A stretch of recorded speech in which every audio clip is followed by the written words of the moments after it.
Hi everybody, it's just me. I wanted to wrap up chapter 10, talking about the learning sciences. Remember, some of the basic principles with the learning sciences have a lot to do with the learner themselves and being learner-centered, talking about base knowledge with the learner, having previous knowledge with regard to situating the learner. When I read about that, I was immediately thinking of using a KWL chart where you actually see what the learner knows in advance, so you know how to position the learning for the learner. KWL charts are really nice because they're easy to use and you can use them for all different ages. One of the things it does talk about that I think is one of the most important constructs of the learning sciences from chapter 10 is this idea of reflection. I think we go through a lot of processes, but we never really reflect on why we're using this process. Did the process work for me? And really having the learner using this idea of metacognition from chapter 9, which is really thinking about your own learning, what type of learning works for you, what does it look like for you, and then how do I adapt the information so it best suits me and I can learn to the best of my ability.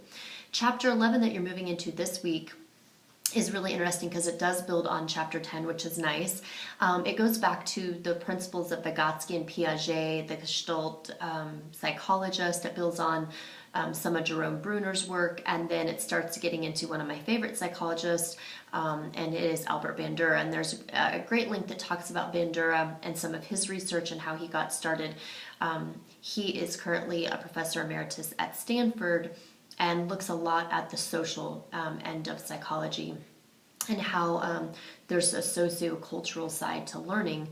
So if you do any of his readings into his earlier research, it has a lot to do with society and culture, and then he gets into the learning aspect. With regard to the learning aspect, he looks at 3 different areas of learning and how that's kind of triarch or 3 inputs as learning devices. So I think you'll find that really interesting. So chapter 11 starts out with a lot of Jerome Bruner information. I'm actually going to post one of my favorite pieces of research or articles that he read.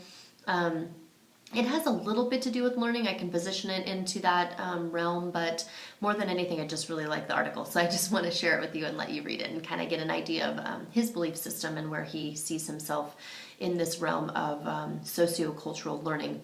And then this also gets in that idea of social and emotional learning, where we start talking about the idea of self-efficacy, self-esteem, which are very different roles, and how we can actually help students individualize by using metacognition in realizing who they are, how they can build up their own self-esteem, but more importantly, self-efficacy, what they really believe they can achieve, which I think teachers have a great influence on.